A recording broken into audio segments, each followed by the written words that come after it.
Soybean आणि कापूस उत्पादकांच्या मागण्यांबाबत केंद्र व राज्य सरकारने दिलेल्या शब्दांच्या अंमलबजावणीला अजूनही सुरुवात झाली नसल्याने रविकांत तुपकर यांच्याकडून पुन्हा एकदा आंदोलनाची घोषणा करण्यात आली आहे। चिखली तालुक्यातील सोमठाणा येथे शेतकऱ्यांची बैठक पार पडली असून 19 डिसेंबरला नागपूरमध्ये सुरू असणाऱ्या हिवाळी अधिवेशनावर हल्लाबोल आंदोलन करण्यात येणार आहे। सोयाबीन कापसाला दरवाढ मिळावी, येलो मोझॅक बोंडअळीची नुकसान भरपाई मिळावी, दुष्काळाची मदत मिळावी, यासह गारपीट आणि हवामान खराब झाल्यामुळे जे नुकसान झालं त्याची मदत तातडीने मिळावी, यासह अन्य मागण्या घेऊन आम्ही हजारो शेतकरी गेल्या अनेक महिन्यांपासून रस्त्यावर आहोत। राज्य सरकारने मुंबईत आमच्याबरोबर चर्चा केली, केंद्र सरकारने आमच्याबरोबर चर्चा केली, पण ज्या मागण्या आमच्या त्यांनी मान्य केल्या त्या मागण्यांच्या अनुषंगाने अंमलबजावणी होताना दिसत नाहीये।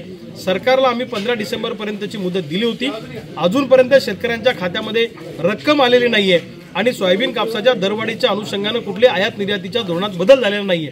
त्यामुळे सरकारला आम्ही दिलेल्या इशाऱ्याप्रमाणे जर सरकारने अजून 2 दिवसांमध्ये निर्णय घेतला नाही तर 19 डिसेंबरला हजारो शेतकरी सोयाबीन कापूस उत्पादक शेतकरी नागपूरच्या अधिवेशनावर धडक देतील आणि शेतकऱ्यांचा इंगा काय असतो आंदोलनाचा हा आम्ही नागपूरला 19 तारखेला सरकारला दाखवून देऊ।